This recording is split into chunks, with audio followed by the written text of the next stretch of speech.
눈이 대설 경보가 내렸어요. 제가 사는 원주 지방에 대설 경보가 내려서 부득이 테니스를 치러 가지 못했기에 우리 아파트 주위를 돌았습니다. 한 바퀴 뛰면은 슬로우 조깅을 하거든요. 그 이제 어떤 사람이 키 큰 사람이 같이 돌고 있었는데 제가 슬로우 조깅을 하는 것이 그 사람이 걷는 것보다 더 느려요. 그런데 걷는 것과 아주 천천히 뛰더라도 뛰는 거하고는 차이가 굉장히 많습니다. 왜냐하면 뛰면서 몸을 띄우잖아요. 그러면서 이 앞꿈치부터 이 다리에 이 튕겨주는 역할을 하기 때문에 근육이 늘어나요. 걷기는 아무리 빨리 한다 하더라도 근육이 늘어나기가 힘듭니다. 하지만 이 뛰는 것은 아무리 천천히 뛰어도 슬로우 조깅이 아주 굉장히 유행하고 있잖아요. 그 슬로우 조깅을 두 바퀴 도는데 5,000보 정도를 뛰었어요. 5,000보 정도를 뛰면서 생각한 것입니다. 염불이는 과연 무엇이고, 염불이 왜 필요하고, 염불은 어떤 속성을 가지고 있고, 그거 왜 필요하고 어떻게 해야 되는가에 대해서 한번 제가 뛰면서 생각해 본 내용을 한번 말씀 올리도록 하겠습니다. 염불이란 부처님의 모습을 상상하기만 해도 그 염불입니다.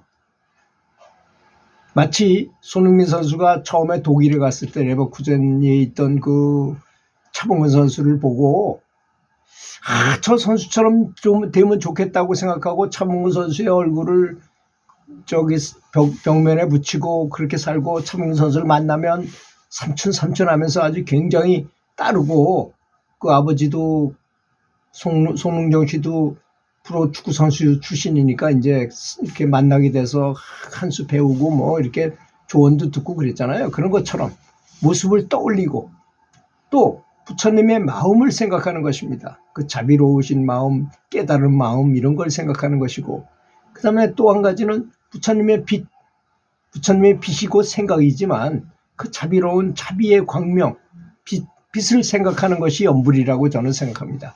그러니까 부처님의 모습과 부처님의 마음과 부처님의 빛을 생각하는 것.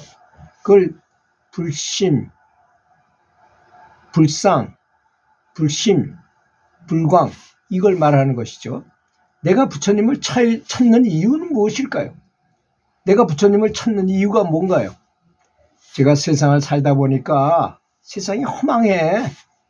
좋은 일도 많이 겪었고 나쁜 일도 많이 겪어보니 세상이 허무하다는 생각이 아주 많이 들어서 문득 진리를 찾고 싶은 생각이 간절하게 생기게 되었습니다.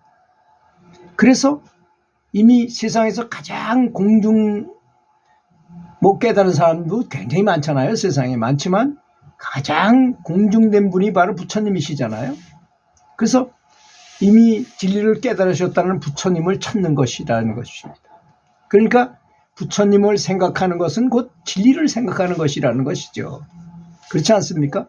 내가 진리를 찾기 위해서 진리를 깨달은 분을 모델을 한번 정해보자 하는데 손흥민 선수가 축구를 잘해서 모델을 차범근 선수로 처음에 정했듯이 지금에 와서야 세계적인 선수가 됐으니까 차범근 선수 따라할 필요가 없죠. 자기 나름대로 그 사람은 손흥민 선수는 자기 나름대로의 그 축구 스타일, 철학과 자기 스타일을 만들었잖아요.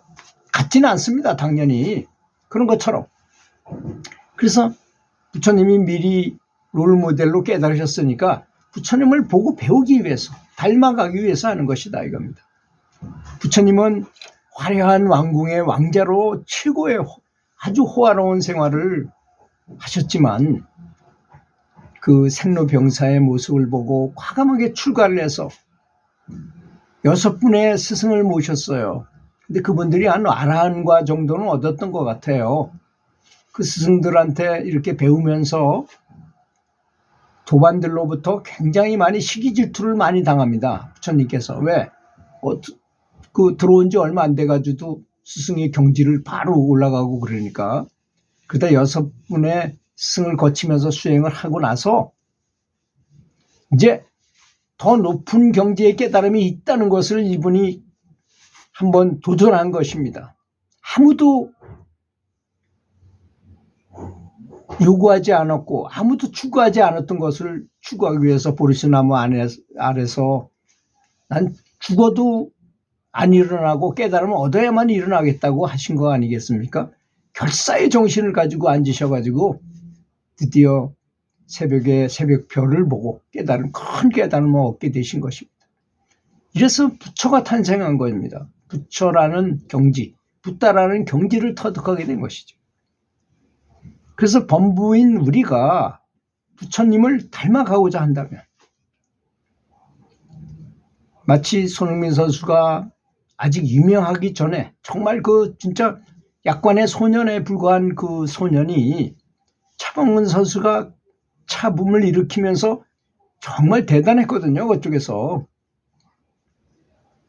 그 독일에 가서 차범근 선수를 우상으로 생각하면서 그 사진을 강하게 걸어놓고 그를 닮아가라고 무던히 노력해가지고 결국은 같은 스타일은 아니지만 자기 나름대로의 스타일을 개척해가지고 세계적인 선수가 된 것이 아니겠습니까? 그러니까 가장 좋은 훈련 방법, 성공하는데 가장 좋은 법은 롤 모델을 정해놓고 그것을 벤치마킹하는 것입니다. 우리도 역시 부처님은 너무 높게만 보지 마시고 부처님을 닮아가고자 하는 것이 연불이다라는 생각을 하셔야 됩니다. 너무 높게만 보고 그냥 부처님을 내려만 주십시오. 그냥 받기만 하겠습니다. 이런 식으로 생각해서는 안 된다는 것이죠. 부처님은 그걸 원하지 않으십니다. 부처님께서는 내가 깨달음을 얻었기 때문에 너희들 마음속에도 불성이 누구나 다 있다. 다 노력하면 나처럼 깨달음을 얻을 수 있는 것이다. 그래서 자기처럼 된 마하가섭에게 같이 앉자 의자에 너는 나와 동급이 됐다. 이렇게 해가지고 법을 전해준 거 아니시겠습니까? 그런 것처럼 동급이라고 인정하신 것입니다. 나하고 너는 동급이다.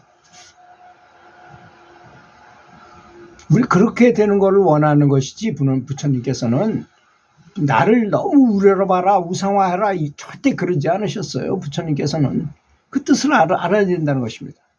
그러므로 연불하기 전에 되도록 큰 발언을 해야 될 것입니다.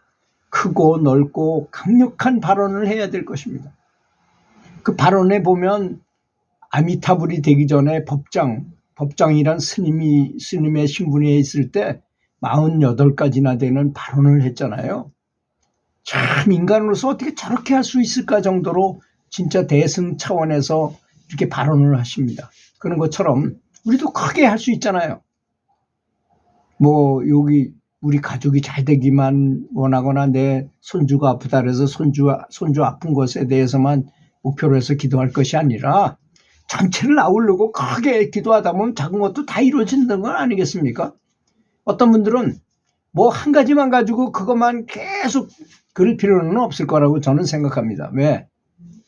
부처님께서는 전능하신 지혜를 가지고 계신 분인데 우리가 뭘 위해서 연불하면 그걸 모르시겠어요. 부처님께서 우리보다 훨씬 더 IQ가 높으시잖아요. 다 아십니다. 그러니까 우리의 뜻을 다 헤아릴 수 있기 때문에 연불하기 전에 발언을 딱 하고 그 다음엔 연불 들어가서는 일체 부처님만 바라보고 부처님 마음만 살피면서 부처님의 불광을 받으려고 노력하면서 연불에만 집중하는 것이 바람직한 것이라는 것입니다. 그래서 걸으면서도 연불하고 채소 다듬으면서도 연불하고 화장실 가서도 연불하고 기차 타고 가면서도 연불하고 자동차 운전하면서도 연불하고 항상 24시간 잠자면서도 강력하게 연불하다가 잠이 싹 들어버리면 저절로 내면에서 연불을 하게 됩니다. 눈을 딱 떴는데도 연불이 계속 지속되고 있는 경우가 있을 수 있잖아요. 아마 그런 체험을 하셨을 것입니다. 그랬을 때 그거는 잠을 잔 것이 아니라 계속 연불한 거하고 똑같다는 점. 정말 잠자는 것과 연불의 관계를 잘 정립하는 것이 가장 효험이 있다고 저는 생각하는 사람입니다. 왜? 잠재의식으로 들어가고 나가고 하는 순간이 잠하고 관련이 굉장히 깊고, 또 하나는 감사한 마음하고 관계가 깊어요. 자비심, 감사. 자비심을 잘 닦으면, 감사한 마음을 통해서 자비심을 많이 키우면 잠재의식 속으로 쏙 들어가면서 잠재의식이 나를 도와주기 시작하는 때를 만납니다. 그때가 돼야지 이제 연불산매로 들어갈 수 있게 된다는 것입니다. 그러니 오직 연불만 하는 것보다는 선지식들의 법문을 많이 들으시고 어떻게 생각하는 것, 사람은 생각하는 방식이 바로 그 사람의 영적 수준인 것입니다. 생각을 어떻게 하는가, 그 생각하는 방법을 배우는 것이 굉장히 바람직한 것입니다. 그래서 큰 깨달음을 얻으시기를 기도하겠습니다. 들어주셔서 감사합니다.